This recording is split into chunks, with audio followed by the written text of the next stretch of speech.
naihayag ang pinakahuling kalagayan ng COVID-19 crisis sa bansa at ang mga hakbang na ginagawa ng pamahalaan laban sa pandemya. Mula sa Pangulo ng Republika ng Pilipinas, Mayor Rodrigo Roa Duterte. Ito ang Talk to the People on COVID-19.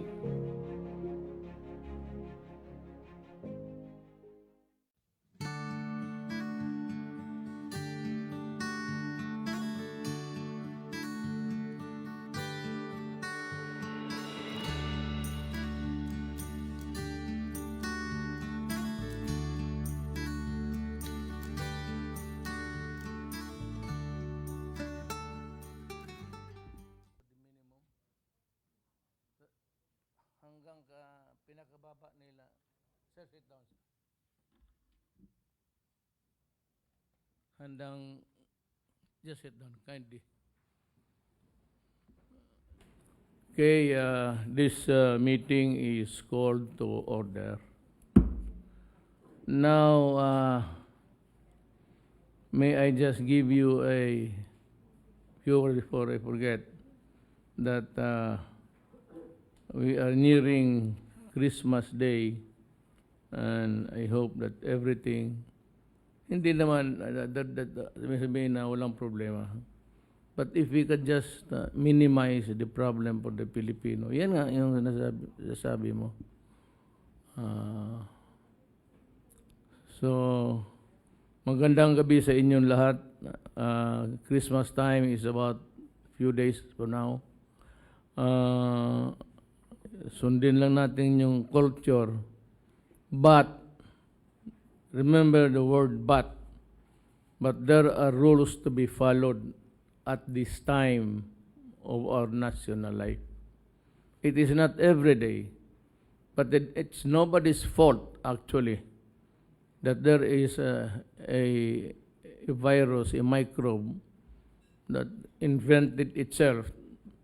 And ang balita sa I think somewhere in Canada or America, there's a mutant which make it hard for the medical people to deal with the problem, doubly hard. I hope it would not land on our shores and they can limit whatever adverse effects it would impose on the people. We have suffered enough, and to suffer more is not acceptable anymore. Ngayon, we will start with I have many messages, pero bago sa lahat, I repeat, please continue to obey the protocol. At saka, itong the mask. When you go out, indoor, ako dito may ako, it's a filter in front of me. So, and I cannot talk. I just simply off my, off tangent ako sa mga sinasalita ko. Kung may mask ako, pati kay yung shield. Anyway, I have it. After that, I'm going to use it. Kayong mga kababayan ko, sumunod ho kayo sa mga patakaran ng gobyerno para sa inyong lahat ito. Kunting tiis na lang. Nandyan na ang bakuna. How ready are we? Well, let's listen to General Galvez and the Executive Secretary, Mijaldia. In the meantime, we wait for the vaccine because unless walang bakuna, wala talagang pahinga dito. Either baka tatamaan ka or just, papalapsin mo lang. The problem is you can never be a safe guy to talk to. Alam mo nga, ito ang importante. Nasabi ko na ito sa cabinet meeting. May cabinet meeting kasi kami kagabi. But meron kaming kaibigan sa Davao, nakasama namin sa big bike.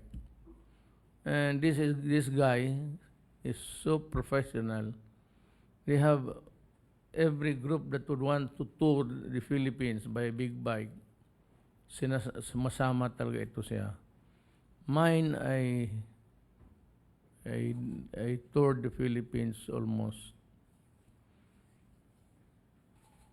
10 years ago o mas bata pa. And for me, he was really a known person sa bikers world. Bravado ito eh. Makinig kayo ha, kasi ito is from Davao, but ang ancestry from I think somewhere here, Pampanga. Yung lalaki na COVID, yung biker. So the penchant of a person to procrastinate. Procrastinate is putting it off to another day. What should be done today? Ayun, bukas na lang. O, maghanap ako ng panahon. Ganon ang nangyari. So he got infected and dinala siya sa hospital. I think as usual, parang nakoma. Ang problema, yung asawa niya, 2 days after, also got the COVID. So, dinala rin sa hospital. Ang asawa niya, na huli na infected, died. Siya, doon sa ICU, 1 day after, also died. Yung silang magdalawang asawa, pati both of them did not know of the death of the other. Namatay sila, hindi nila alam. Tinamaan sila ng COVID, medyo may edad na yon si Boy. Tawagin ko lang Boy. Yun ang nangyari. So, na-double whammy. And because I know the family, sama talaga ng loob ko. Isabi ko ito. So kayong mag-asawa, kayong may mga anak, be careful. If your spouse got it and you do not know, you sleep together, and both of you get infected, then that's the end of the story of your life. Ang sama ang ending. Ang akin dyan yung mga bata. Yun hindi ako nagbibiro. Sabihin ko na lang siguro, total, alam ninyo, taga Davao to, but he was a popular personality sa biker. His name was Boy Pineda. Biker yan. At yung siya yung nauna, pero ang unang nadala sa ospital, yung asawa. Yung transmission ng... Tapos, namatay yung asawa sa ospital. Siya sa ospital, hindi niya nalaman namatay na yung asawa. So, sinasabi ko ito para rin maraman ng mga bikers ng buong Pilipinas. Kilala ito. And not really a lesson to be, lessons in life along the way. So huwag kayong magkumpiyansa. Sinabi ko sa inyo, this is a very lethal thing.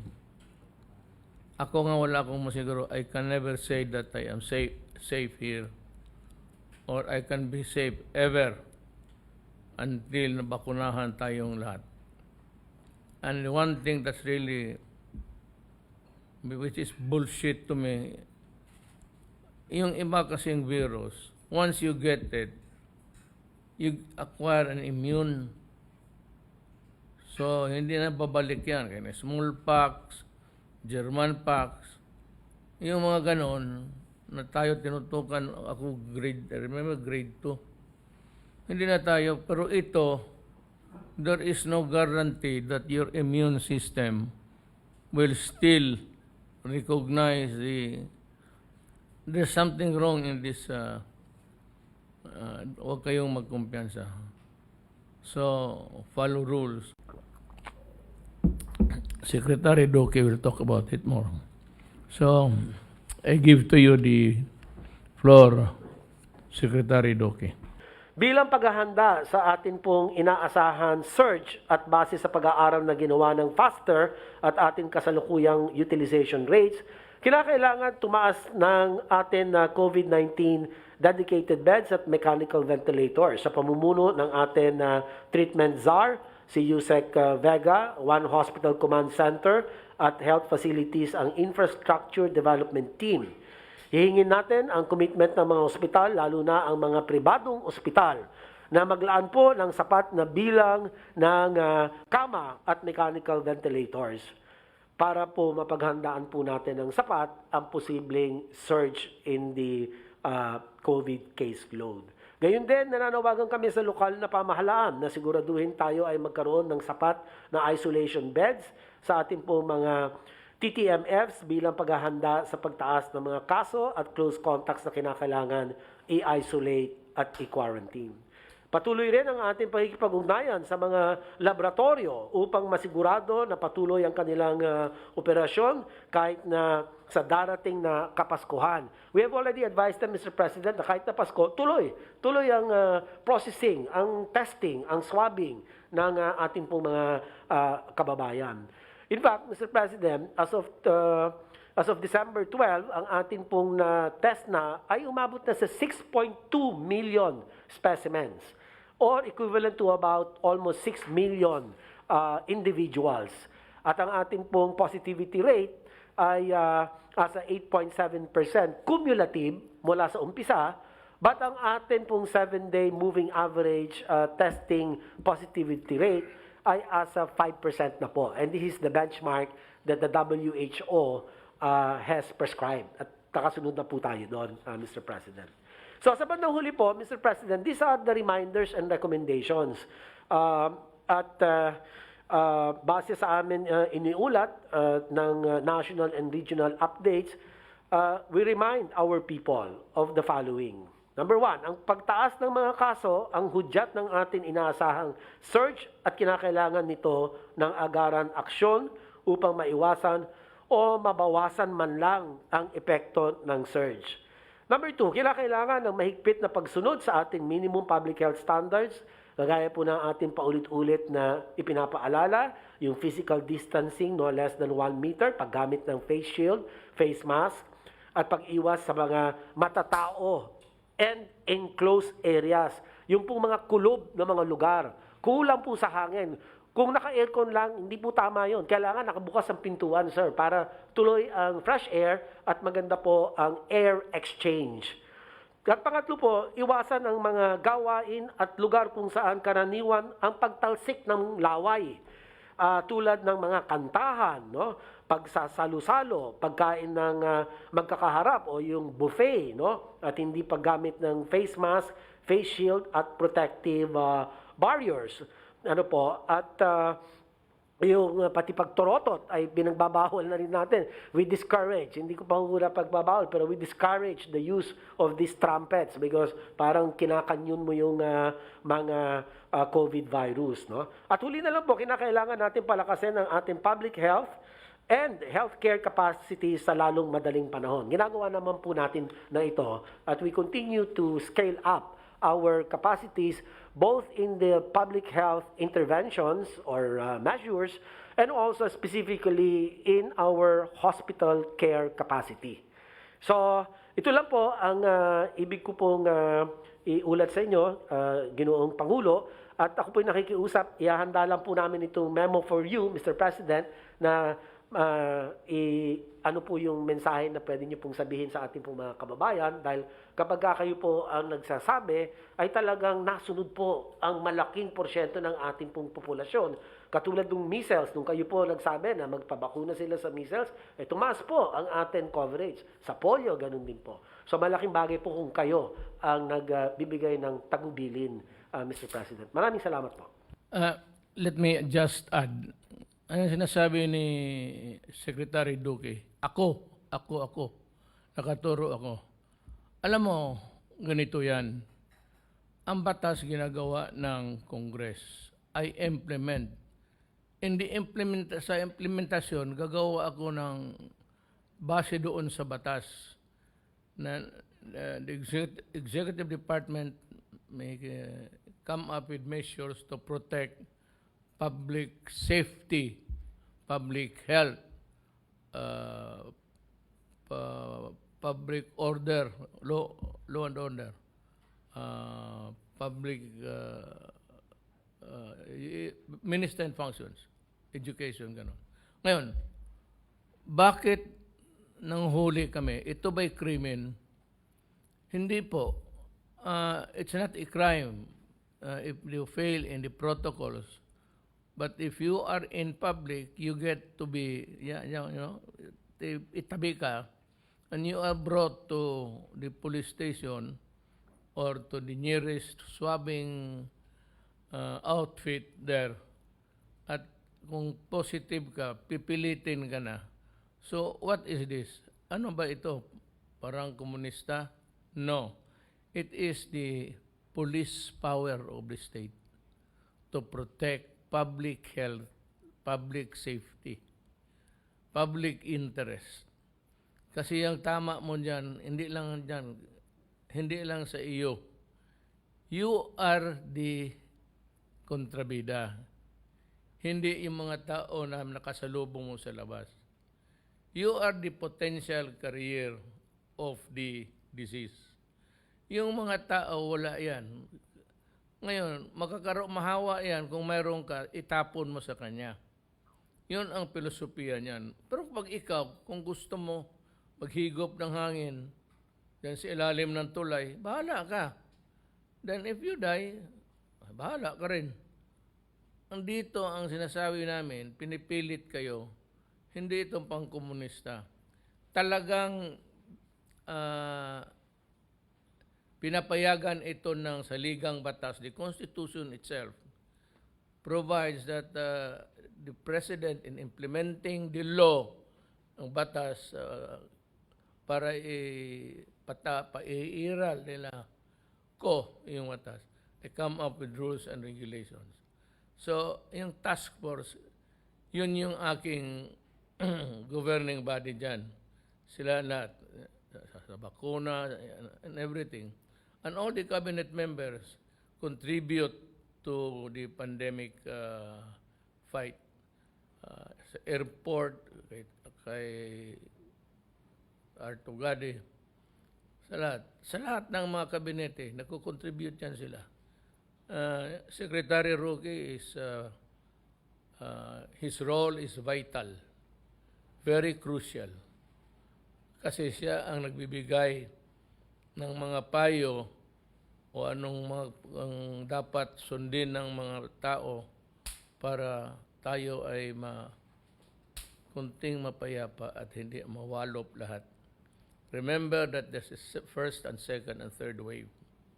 Yung hindi pa natamaan, mayroon pa yung third.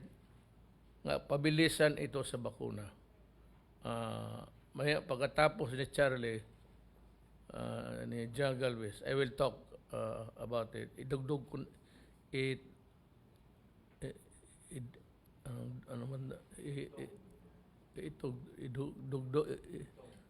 Idugtong ko na lang, anak ng waiting. Isabit ko na lang yung salita ko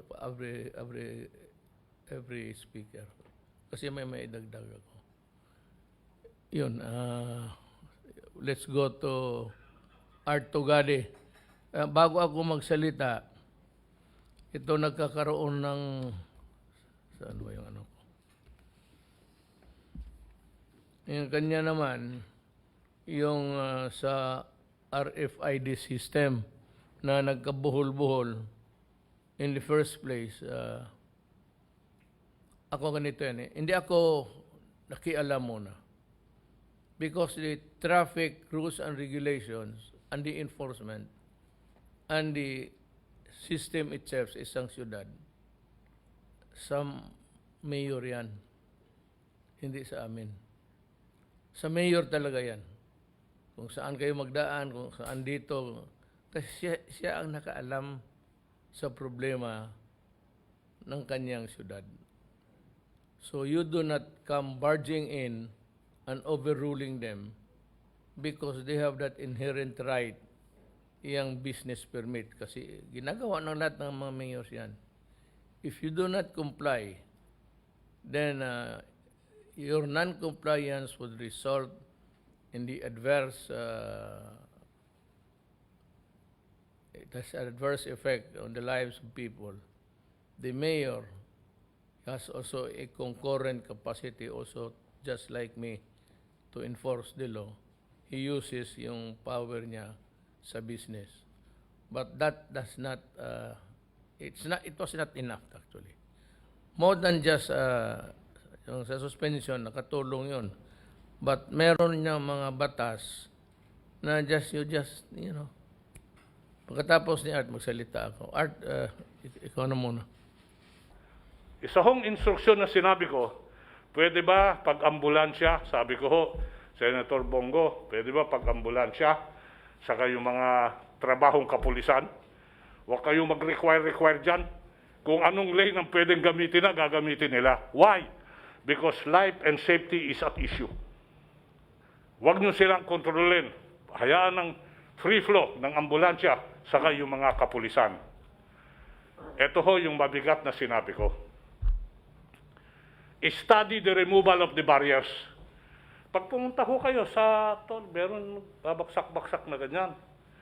Bakit ho nila ginagawa yan? Ang aking suspetsa, sinisigurado nilang magkaroon ng bayaran. RFID ho yan. Tinanong ko ano yung penetration ninyo. Sabi nila 90%, 95% to 98%. Sabi ko, alisin nyo na lang yan, diretso na lang yan. Pag nagkaroon ng glitch, kasi ho, pag nagkaroon ng glitch, pila yan. Sagutin nyo na yun kasi that is a problem of the system. If it is a problem of the system, why should you make the travelers and the public suffer? You bear the cost because that is your system. Pag-aralan nyo lang sa lalong madaling panahon yan kasi i-implement ko talaga yan. Papaalis ko yung mga barriers. Yung mga toll plaza, yung small toll plaza, ganito ho yan. Meron yung malaki na toll, di ba? Primary. Tapos meron kang lilikuan sa kanan. Maliliit na toll ho yun. Ang nangyari po dyan, at nakita ko ito, iisa yung toll sa RFID pareho, tapos meron pang stickering ng RFID.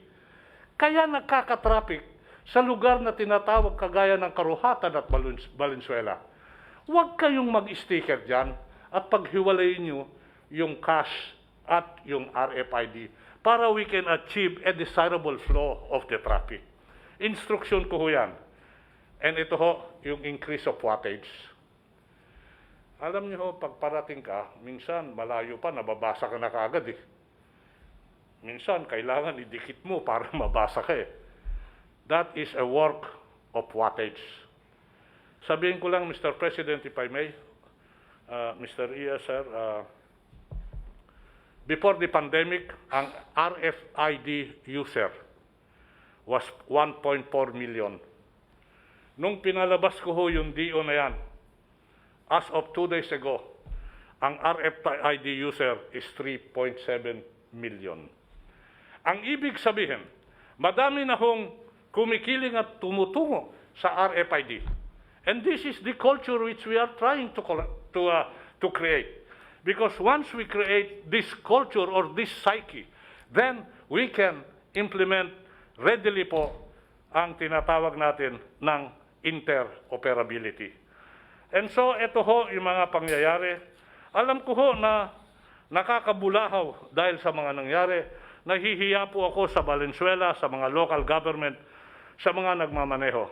Be assured that your Department of Transportation, together with the TRB, the LTO, and LTFRB, are trying its utmost best to achieve that interoperability so that, alam nyo, itong RFID, sir, di naman bago to eh. Matagal na to. Meron yung electronic ko nito nung panahon pa. Tapos binago lang. Ang ginawa lang ho natin dito, tinutulak ho natin talaga ito. Kasi makakatulong. Sabihin ko lang, Mr. President, what move us really to accelerate this? May of this year, Secretary Duque, 270 of our toll operator, employees of toll operators, nagka-COVID yan. Sila ho yung nagbibilang ng pera. Imaginin mo dyan, yung spread niyan. Kaya sabi namin, itigil yan. Punta tayo sa cashless. Kasi it was not only our desire to have a good flow of traffic in the tollways, it was our desire also to minimize the spread of COVID. Yun po ang nagtulak sa amin. Of course, madaming nasasagasaan. Sagasaan mo? Bigyan lang ho kami ng tiwala, gagawin ho namin yan. Talagang kailangan ho ito. Kailangan ho ito. Yun lang po, Mr. President. Again, I express my apologies to the users of the tollways, to the local government, for the convenience whatever is caused. Be assured that the inconveniences caused is not designed, is not intended. There will be a day-to-day curing moments. Consider what is happening now at what we call birthing experience. Pero aayusin po namin yan, Mr. President. Yun lang ho, Mr. Mayor President, thank you for the opportunity to ventilate certain issues related to RFID at NLEX. Alam mo, Art, itong corporations, the one who built NLEX, no, ang kita nila dyan yung sa toll. Then they introduce an innovative system, pero hindi naman nila pinag-aralan. They don't have a trial run, see if it can be done in 2 or 3 days sa madaling araw, yung pagbasa ng reflectorized stickers. Hindi ito pinag-aralan. In other words, tama ka. Ang akin is it a fault of the system? Yes, because the system was not tested thoroughly, which would translate into something like an incompetence ang lahat na. Hindi ko masisi itong may-ari nitong silang Ramon ang Ayala because mayroon tayong regulator. That's the purpose of having a regulatory board, yung toll. Mayroon tayong regulator. Ang problema, ang mga regulator is another set of incompetent people. They should not have allowed the system right now to put into use without a trial run of for about 1 week at titignan nila and anticipate what would be the problem. That is the correct frame of mind. You expect the worst. Ako kasi gano, pag mayroon pa nangyari, sabi may pumutok. Sa isip ko, sabi 5 patay, I expect 10 because I know yung mga collateral damage. Ito, may system, but actually it's flawed. And the people behind this are really incompetent. Ang number 1 sana, ang regulator hindi pumayag na they would put up a new innovation in the flow of traffic sa mga NCLEX pati iba pa, at tinignan sana nila kung ano ang mga glitches. Hindi nila ginawa yon. And on the day of the implementation, anak ka ng puta. Saan ka makita? Doon pa ilagay yung mga sticker while the traffic dequeuing was almost also exponential hanggang puwit na. Dumating na sa Manila. Anong klase itong... So, I thought that I placed people there using their, you know, if I may, yung kagaguhan ninyo, yung failure ninyo, would reflect on us. Hindi man sila, sabi ko nga, at the end of the day, when people would start to talk about in the days past, di ba, panahon ni Duterte, kita mo, nagkabuhol-buhol. Kami ang nasisiyon. Then, of course, an outstanding figure like Tugade, he gets the blame also. Kami ang napuputang ina kasi alam namin na ako may system, but it was not tried. If there's an innovation, you try to do it. Mag-dry run ka ng 1 linggo, madaling araw, kung walang traffic, tignan ninyo. Ang problema ninyo, you have this business, you have this job, and yet you do not take time to really think about the people who are paying you. And for those who are the owner of the stall, nung gumawa niyan, alam ninyo, it behoves upon you to do your best because binabayaran kayo ng gobyerno. Ang taong nagbabayad nalulugi, ilalagay ninyo sa kompromiso. Yan ang problema dito. So, anybody now, I've seen this several times during in the past years that I have been your worker here in the office of the President. Ilang beses ko nakita yung incompetence, walang sistema. Kagaya rin nung iba, there's no system in the office. So, yung papel, pasa-pasa, it goes to a mere clerk, then it goes to the head of the office, then it goes back to what assessment. Pag you establish a system. If you cannot have a system in your office, sa lahat na ito, then kindly tell me and I will get another one to do it for you and for me. Wala akong silbi dyan sa mga tao na ngayon magtaka kayo. Ito, it's not because Galvez is here. Na magtaka kayo, bakit military? Kasi ang military, bago mag-atake yan, may scout, tapos an replacement. There's always a system in every battle. And there is always a system in every war.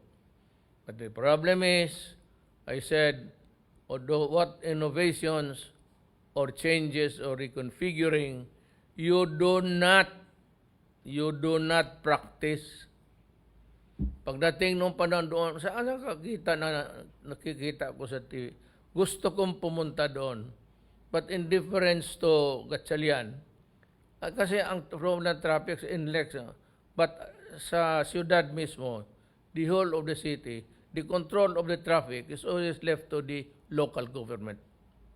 Local government yan. So, nandoon sa mayor, galit na galit, and I could understand his, with all the conundrum of taking place. Pati ako magagalit talaga. And I understand this burst of anger, which is justified para matauhan kayo.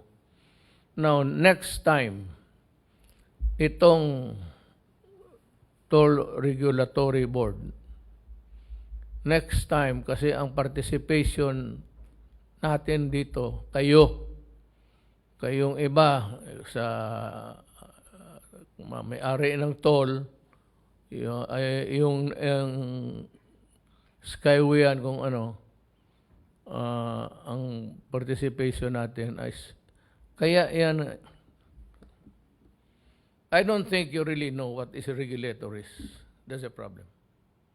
Basta ka na pumasok kayo sa gobyerno, take oath kayo, hindi ninyo alam the length and breadth of what a regulator must do.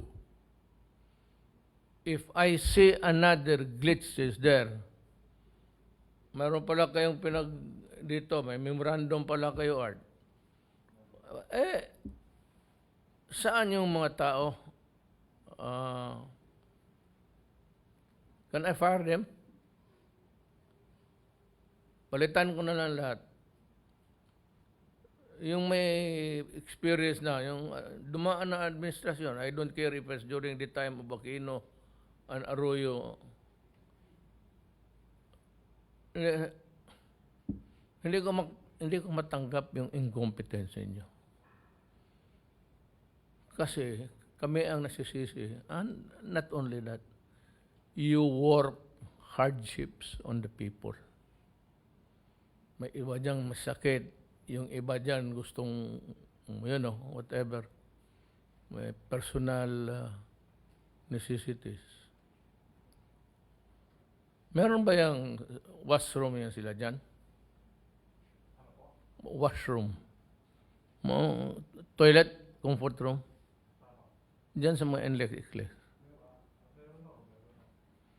You better put one before entering Malayo. If I do not say that, I will just... Meron po. I will just take over bahala ng kaso-kaso tayo. I'll just take over the whole thing, the whole complex. Yung regulator yan ang inutil. I don't know kung sino, hindi ko kayo kilala. You're not even, I think, a supporter of during the election time. Yun yung kasi ilagay mo yung may utang na loob ka. If you are that incompetent, my God, nahihiya ako sa mga tao. Sabi ko nga, sabihin ng mga tao, putang ina mo Duterte, kung ganun ka lang, mag-resign ka na. Tama. Tama ho kayo. Sabi ko nga, kung hindi ko kaya, bakit ako tatagal dito? And one more faux pas like that, another fiasco. Alis na kayong lahat. At ilagay ko na lang sa isang tao. You better have call them regularly at Art, and pag hindi, just set them aside.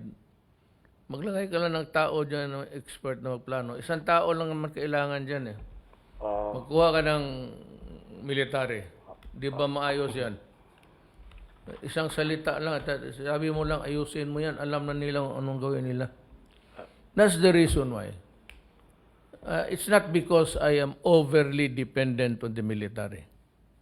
I am an elected at saka hindi naman ako natakot magkudita ko. Sinabi ko nga, sabihin lang ninyo, alis, huwag na kayo magdala ng tangke de guerra, alis ako. But the problem, ang ano natin is the people. Kung sabi mo, hindi mo kaya, Duterte, I have to weed out incompetence. Listen very carefully to all and sundry. I do not want you becoming a dead wood. If you cannot perform what is expected of you, then the best that you can do, for decency's sake, resign. And do not wait to be fired. Because masakit yan, mapahiya ka. And the only reason perhaps, not perhaps, but the only reason people would believe what the cause was is that you are incompetent. Hindi ninyo ginagamit yung utak ninyo. Next time, you prepare the public. Kayong mga regulators, if there are changes If there are, I said, innovations there, let them practice it. Ayusin ninyo muna. Huwag kayo basta papasok-pasok, especially if it involves public interest and public safety. Tama ka talaga. Kunin mo na lang yan, dalagay ka ng old hand dyan. Pero alam mo, sa totoo lang, maraming mga generals dyan nag-retire na utak talaga. Alam ko, some people are criticizing me. Well, because you are not here. Kasi si Duterte kinukuha yung mga, bakit? May alam ka pa sa akin? I've been a mayor for 23 years. Congressman 1 year, 1 term, vice mayor 1 term, then presidente, ganito nakatagal. Hindi kaya nagtaka bakit ito ang bunganga ko. Kasi hindi talaga ninyo intindihan trabaho ninyo. Public interest, protect the public, do not, for Christ's sake, do not make it hard for the people to survive. I've been telling you, I intend just to make Philippines a comfortable place. Ginagawa ko na lahat. Nagkakaso-kaso na nga ako dyan sa kung anong ay International Court of Justice. Nakala naman na itong ulol, isa rin. Walang preparasyon. Hindi nagbabasa ang mga gago.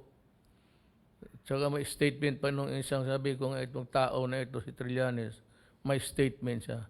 Trillanes, alam mo, pag nakita ko yung pangalan mo, nakikita ko tae ng aso. Every time I look at you, you're a shit of a dog.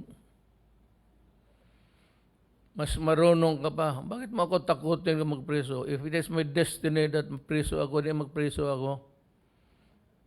Tunyan kita, ikaw, Pilipino, magtatakbo ito uli.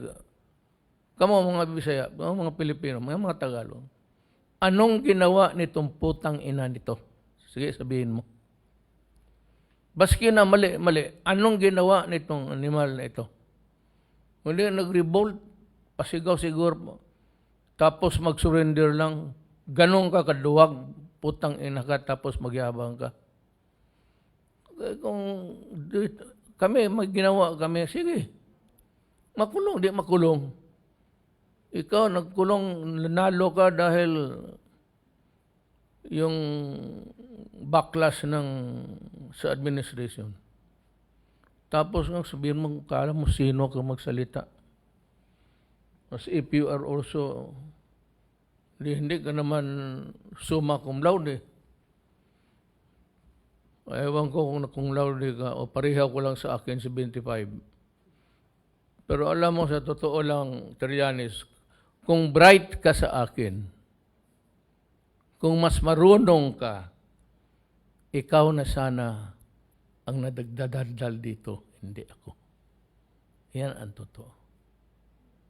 Kaya kung magtakbo ka na presidente, senador, people of the Philippines, mga kababayan ko, mga Bisaya, ayaw yung magpatuntuan nito daw. Wala itong ginawa kung hindi mag-exhibition. Wala itong nagawa kung hindi manira ng tao. Putang ina niya. Yun yung pagana. Tapos sabi dito, turo dito, drug lord doon.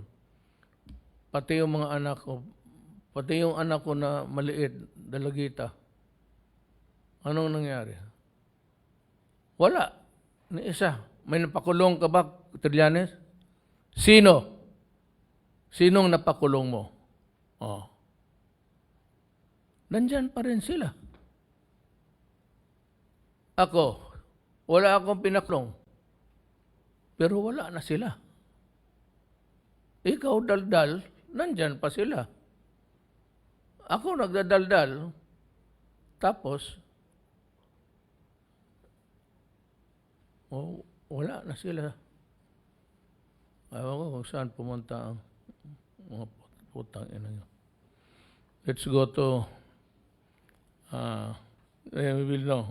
Ito, makinig kayo kasi si Secretary Galvez would, the things that you would know, huwag kayong maniwala dyan sa opposition. Walang ginawa yan, gusto lang yan bumalik. Kasi maaari lang ibigay ko na lang para hindi nasisirain ang Pilipino. Hindi na tayo masira. Ibigay ko na lang. Yung naiwan ko, sige, inyo na. Tapos na rin ako, ilang taon na. Ito wala itong ginawa kung hindi mamulitikas. Tama yung sabi ni Bong, if you want to appear white, you paint the other person black. Pinturahan mo ng itim at ikay puputi. Painting the other guy black so that you would appear white.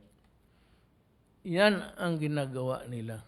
Pinipinturahan kami ng itim para bumango sila, maputi sila.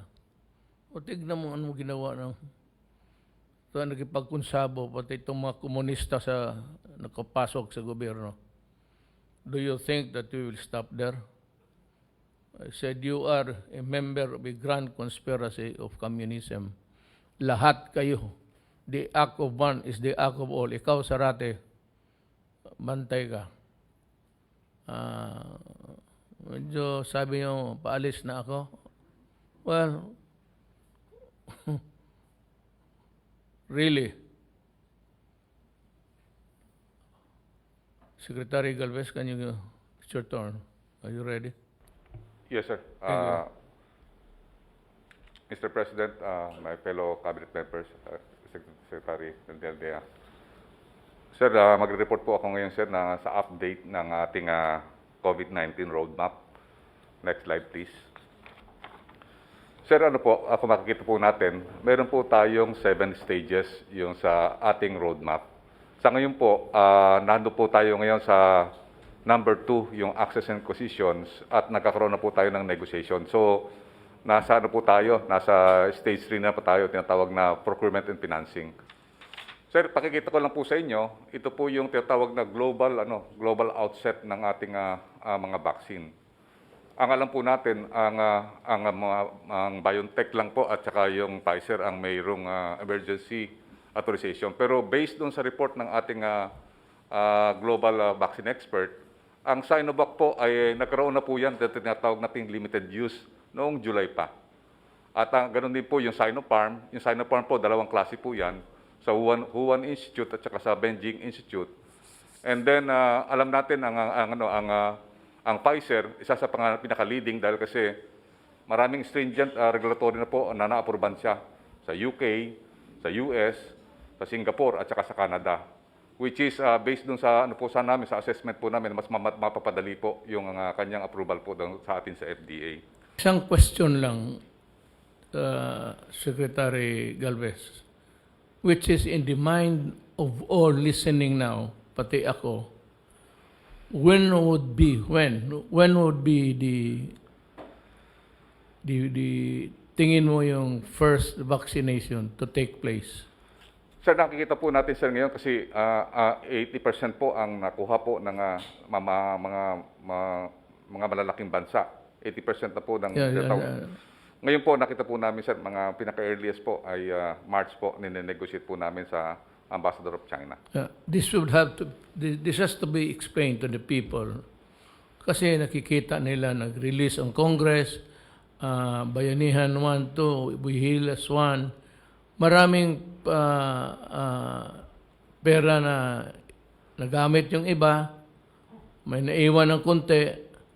So, what is really foremost in the mind of everybody, I said, listening now, is, well, we'll have to explain ganito yan. They do not, itong vaccines, they do not come in numbers na unlimited. Actually, sir, ito, sir, natin, nakikita natin po pagka nakuha po natin yung kontrata ng AstraZeneca, Pfizer, Johnson & Johnson, and Sinovac. Meron na po tayong mahigit na 60 million doses po, sir, yan. Available po yan 2021 kasi ang mangyayari po in tranches. Kasi po, ang pagka po nagkaroon tayo ng kontrata, they will prepare yung manufacturing. It will take 3 to 6 months po ang manufacturing po. So, yun po ang ano po natin. Nakita po natin, main bulk po natin ito, darating ng May, June, July. Kasama na po yung COVAX facility po natin. So kaya po yung nakita po natin, nag-ano pa rin po tayo sa Moderna, Sinopharm, pero ang nakita po namin dito sa AstraZeneca, Pfizer, Johnson & Johnson, Sinovac, Gamaleya at saka Novavax, magaganda po ito na mga na talagang may mga history po ang kanilang mga manufacturer na talagang mga ano po ito mga vaccine ng ng Ebola. Yung iba dito, Gamaleya, meron siyang experience ng vaccine ng Ebola. Kaya maganda po yung track record po rin nila. So yun po ang ginagawa po natin. And then yung tanong po nyo, kung kailan po talaga tatama po yung lahat ng nila, ito po yung aming projection. Next slide please. Sir, kung titingnan po natin, ito po ang pagiging projection po natin sa potential rollout. Kung magiging successful tayo po sa Sinovac at saka Gamaleya, kasi initial po nila, pwede sila sa first quarter. And then kaya po ang ginagawa po namin, pinapa-analyze po namin mabuti sa ating vaccine expert, yung performance po ng Sinovac at saka yung Gamaleya, yung kanilang history at saka yung potential adverse event at saka yung mga record ng mga kanilang clinical trial.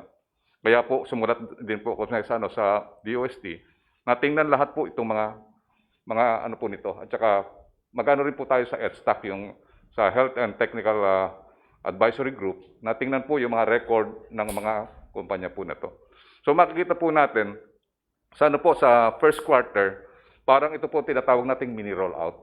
Tama lang na sa first quarter po, makita rin po natin yung mga tinatawag na rollout ng ibang bansa para matuto tayo sa kanilang mga experience. In fact, yung British Embassy, tuturuan po natin, kung makuha natin ng Pfizer. Ang Pfizer po ang nauna sa kanila. So, kung paano mag-deploy ang Pfizer, ganun po ang gagawin po natin para magkaroon tayo ng lessons learned at saka mawalan po tayo ng tinatawag na mga spillage at saka yung mga wastage ng mga vaccine. Kasi very sensitive po yung Pfizer. So, kung makita po natin talaga, doon po tayo sa end of second quarter, at saka beginning of third quarter, doon po tayo magkakaroon ng mga more or less mga siguro, magkakaroon tayo ng mga 10 to 15 million na bulto po. Kasi po sinasabi po ng mga mga vaccine na manufacturer, na mo problema rin sila dahil po ang ang paggawa po niyan may mga raw materials din po, raw materials. So talagang ang production line po ay talagang nahihirapan din sila kasi mataas po ang demand. Yun lang po, Mr. President, at maraming po salamat. Yan lang. That's what I said. Kayong mga sa bureaucracy, there are some people already very good. They have the talent. Pero kayong run of the mill dyan, gusto ninyo trabaho lang, the fact that you have a job period, and you do not really care to know or to digest or lunukin ninyo yung trabaho ninyo kung paano.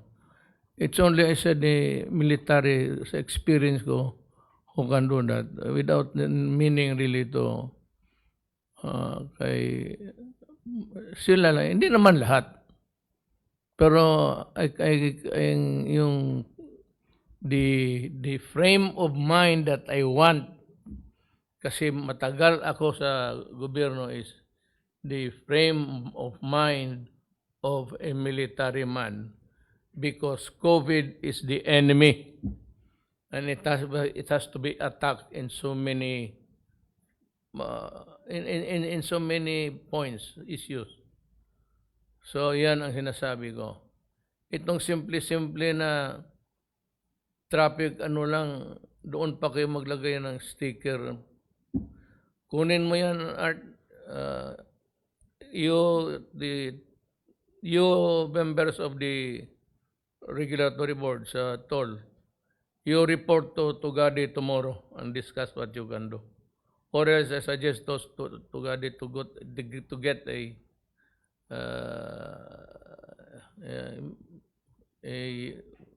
spoken mo military para isa na lang ang tao magplano.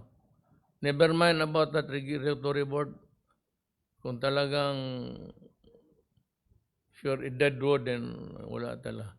Ika nga, you cannot beat, is there an idiom? You cannot flog a dead horse.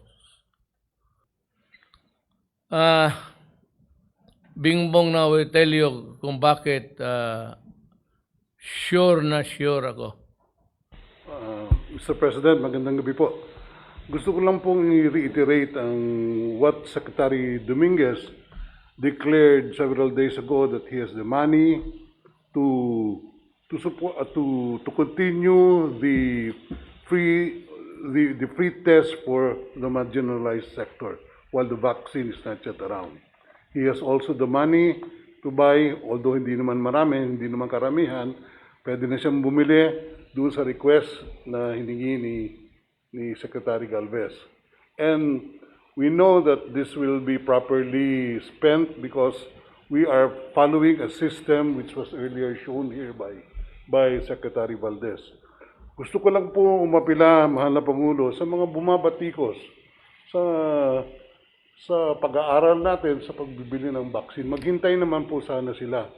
Atin na pong nasubukan si Secretary Galvez when we started addressing the pandemic. No?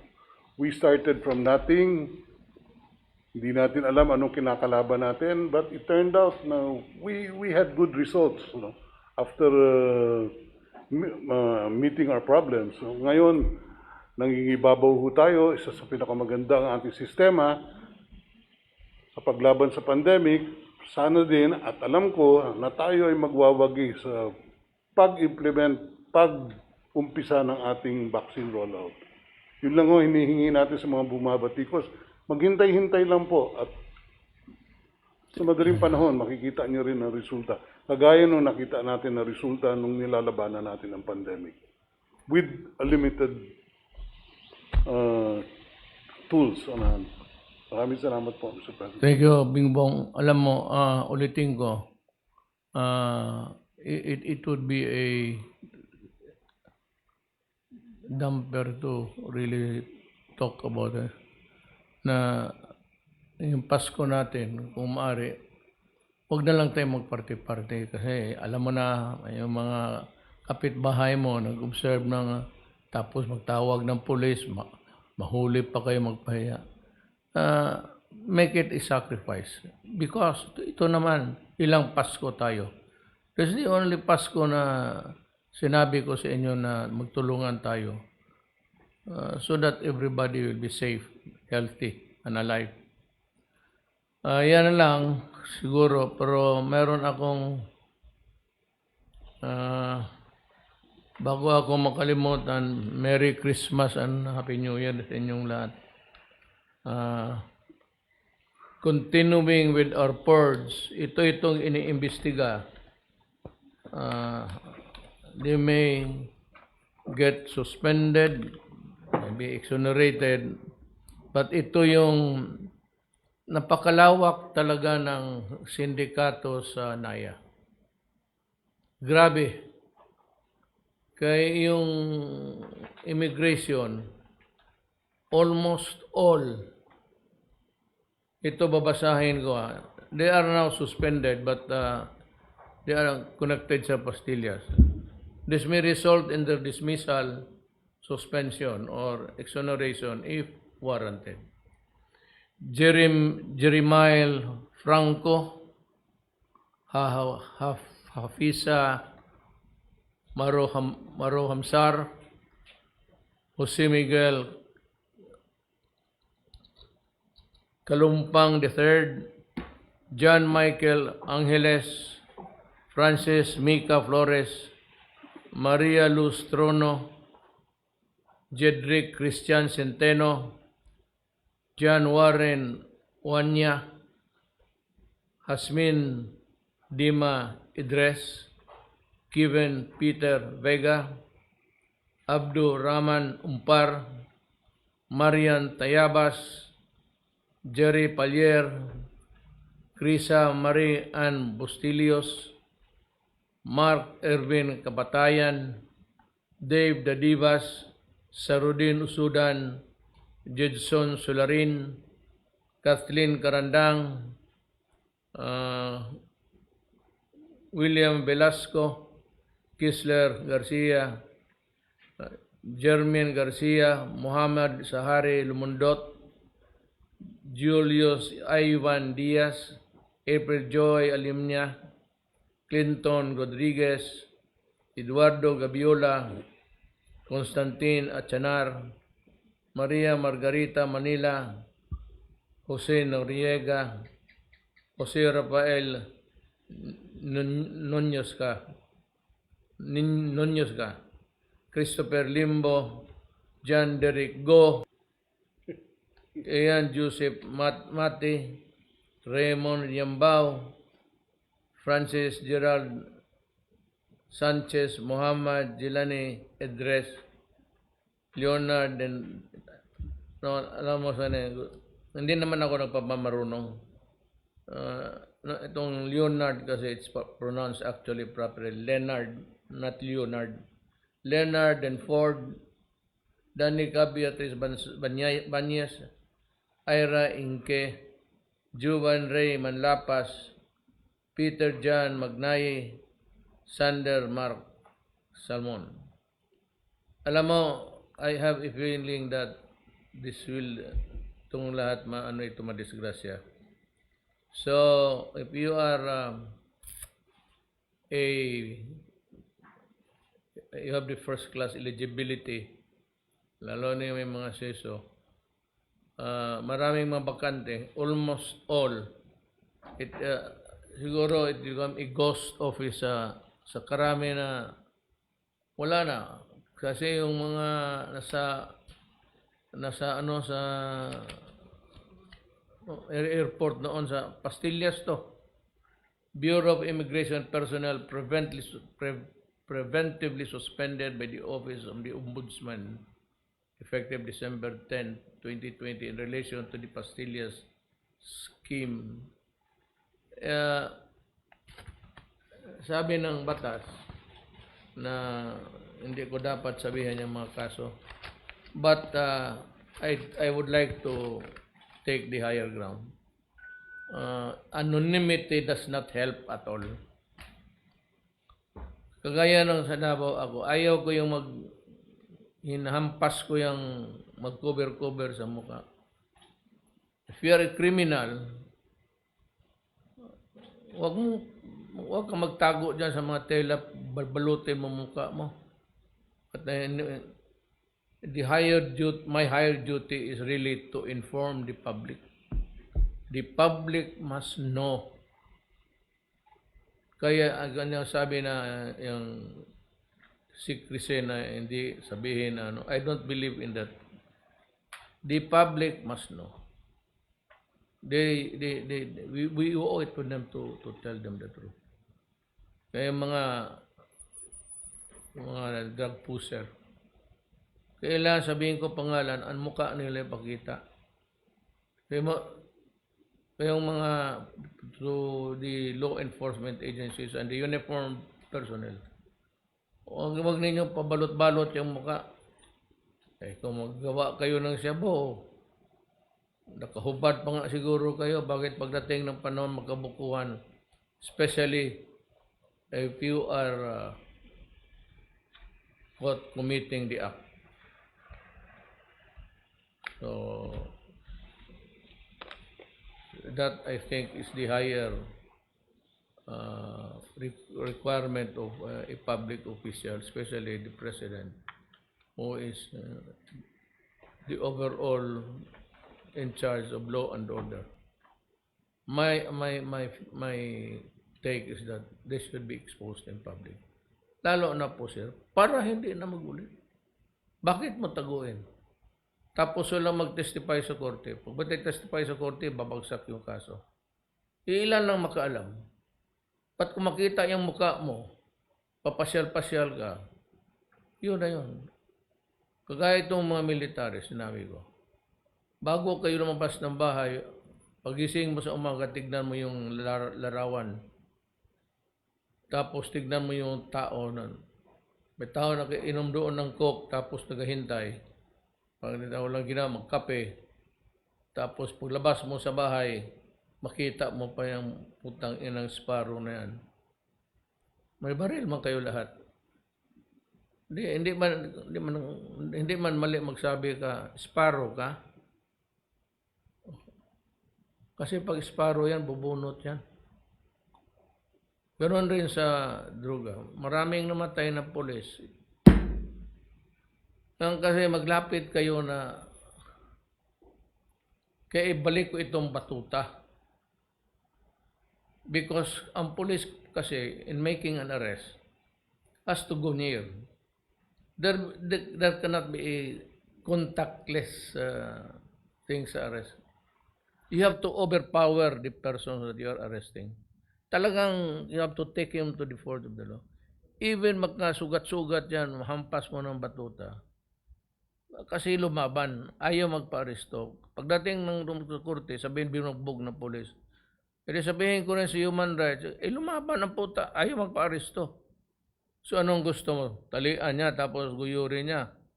Kung tatakbo, the rule is, if you are a citizen of this republic or a foreigner, and the police would say that, sir, you are arrested because of the crime of what? Kindly turn your back at tapos lagyan mo ng pusas. If you do not do that and if you resist, it's your duty. You are responsible for yourself.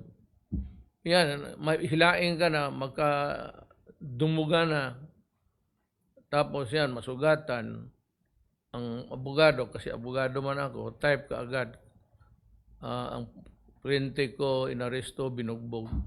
Hindi naman sinabi ng gagong putang inang lumaban kasi.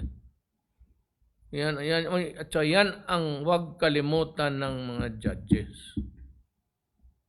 Matagal nga sa, hindi ako nagyayabang, totoo yan eh. Matagal akong prosecutor sa korte. Na yung minsan magsabi na binugbog sila.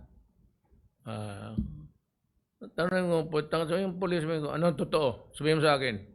Sir, lumaban sir, ayaw magpadala sa estasyon. Kaya ginuyod ko.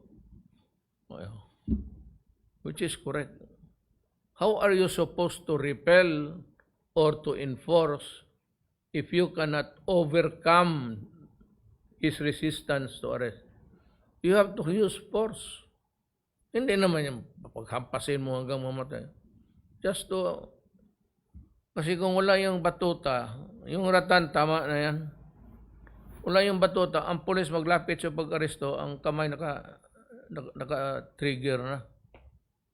O would you rather pagdating mo na pagka lumaban o pag magbunot, mahampas. You have the moral ground. Saka kung mag-aresto ka ng ganun in public, may mga pulis na talagang yung nagsa diretso salvage gano'n.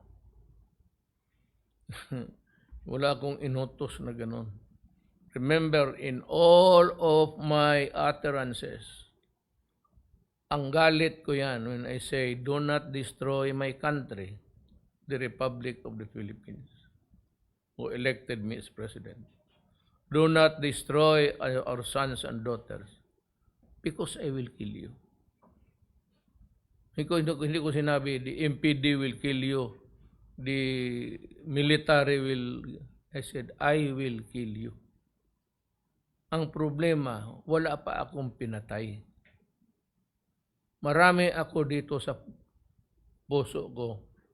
Marami akong patay na pag-ibig. Wala akong pinatay na tao. Gano'n yan. Kaya ang human rights, pag saan tayo magpunta, tignan mo, i-review mo lahat. Enforce the law in accordance with what you learned in the training stage of your being a law enforcement officer. Hindi ka pwede magsabi na, walang gagawin magsabi na, patayin mo yan. Hindi ba, may mga tao, talagang, you do not assume na robot yan. Sabi niya, bakit makutusan siya patay? Ulihin na lang namin. Which is correct. Wala akong sinabi na patayin ninyo. Pero sabi ko, ito, go out and destroy the apparatus. Yan.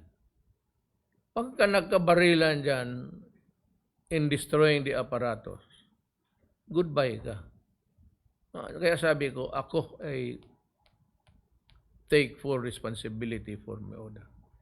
But remember, I said, enforce the law in accordance with what you have learned.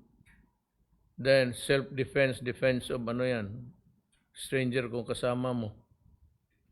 In law, it's called stranger, baski kilala mo. Defense of relative. Ayan. It's all just in the fulfillment of duty.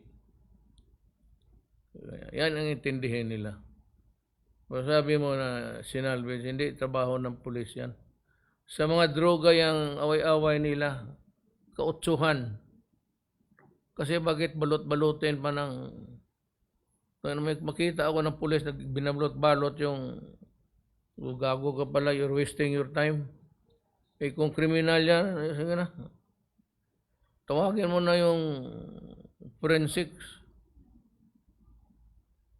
Kasi na ako naman, pag nagtanong,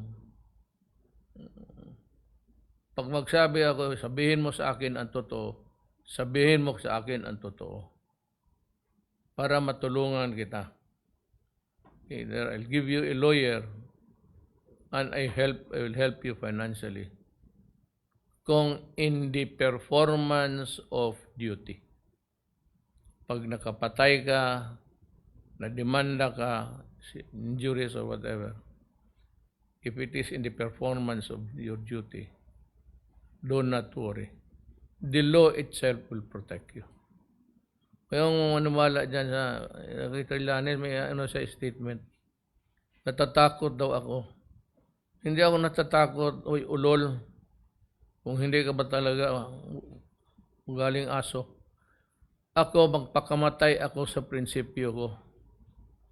Kung yan, prinsipyo ko na ikamatay ko, okay yan sa akin. Ipakulong ako habang may okay sa akin yan. Pero ginawa ko yan ko na tama.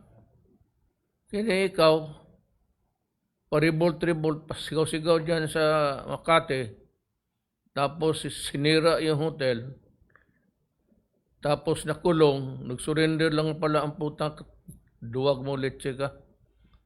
Pagkatapos tumakbo ng senador, ayun, naging gusto niya, superstar siya.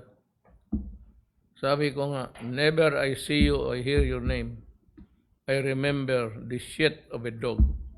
Para kang tae ng aso. Tapos naman siguro, wala na akong basahin. Again, just two things. Remember the rules para walang mapasubo. Remember the rules. Mask, tapos yung yung contact. Nang sabihin mo, bakit walang katapusan? Tignan mo naman ang tao. Social distancing yan. Pag tingnan mo sa TV, pinifeature nila ang mga tao sa divisoria, napakarami. Dapat talaga hugas, mask. Kung huwag kang lumabas. Kung wala ka naman talagang mamili ka, huwag muna ngayon. There will always be a time. Kayong mga Katoliko, Ecclesiastes. 3. There is always an every time, for every moment under the sun. There was a time when makalabas ka without hindrance, absolute freedom almost. There is always a time na hindi ka makalabas, nakasakit ka.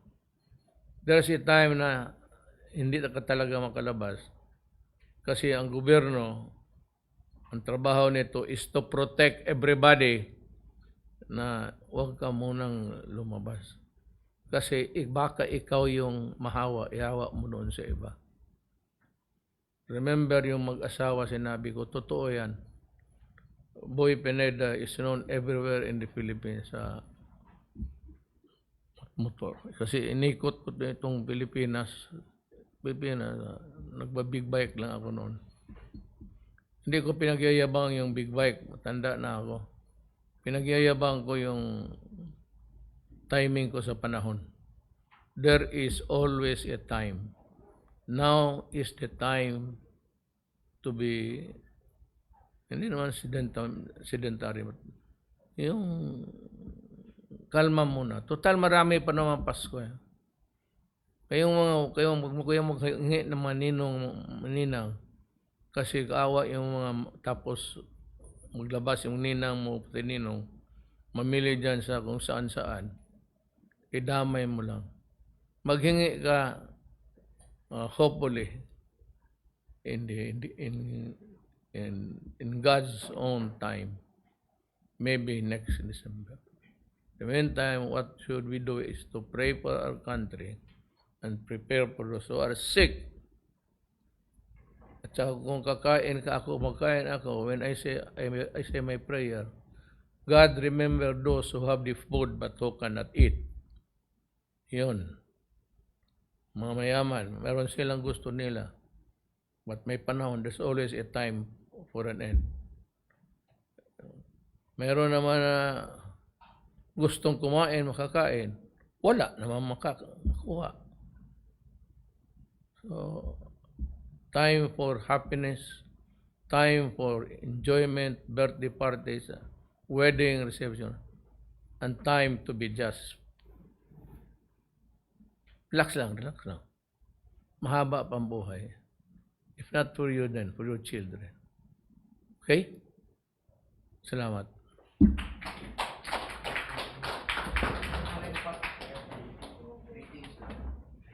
Para ihayag ang pinakahuling kalagayan ng COVID-19 crisis sa bansa at ang mga hakbang na ginagawa ng pamahalaan laban sa pandemya. Mula sa Pangulo ng Republika ng Pilipinas, Mayor Rodrigo Roa Duterte. Ito ang Talk to the People on COVID-19.